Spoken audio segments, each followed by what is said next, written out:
đi em đem một loại silicon bắn như nhà cái ông đàn đâu ấy nhỉ, anh bị hở cái cổ rồi đó, đem cái khang này nữa, tí là đi, có cái chưa để đâu chứ chẳng, có nổ máy không, chỉ là cái nổ máy để mông, không phải con mình che luôn.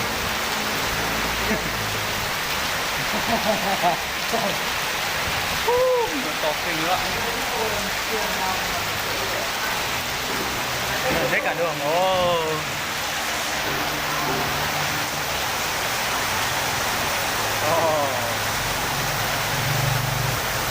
Kinh chưa? Ôi trời trời. Ồ. Dạ được con. Dạ.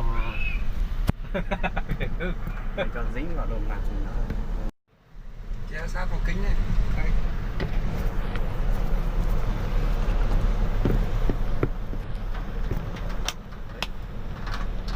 thế này Kinh lắm. Trời.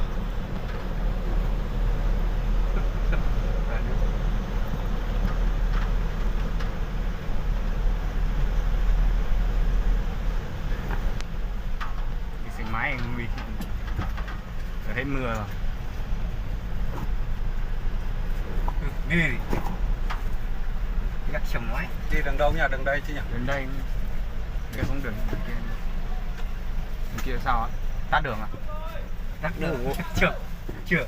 Tắt đường. Đi đường này thôi.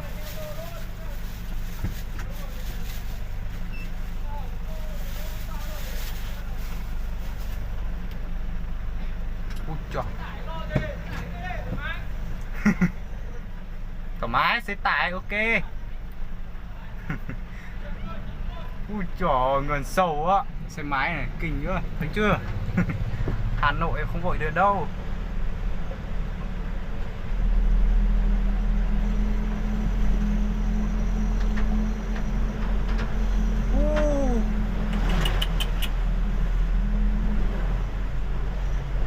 Đấy là gần 50 phân đấy nhỉ? Đến không? Đến nữa, khỏng lắm.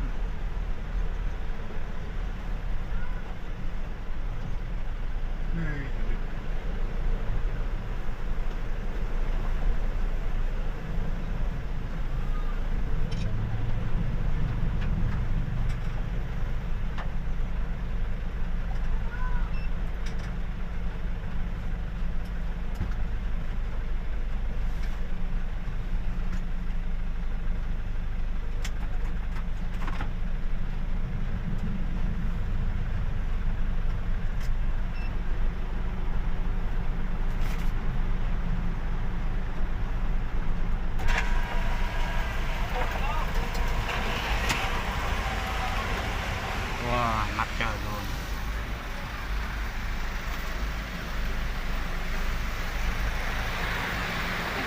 Vẫn còn mưa còn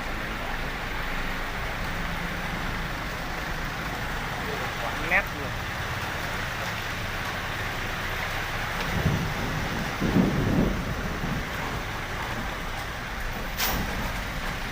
Thế thôi à? Rồi lại qua tiếp đi, lại có mà.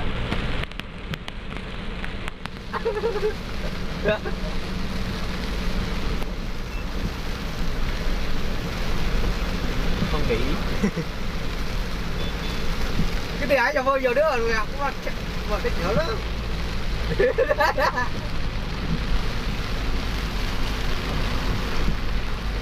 Xa quá, máy không nhìn thấy.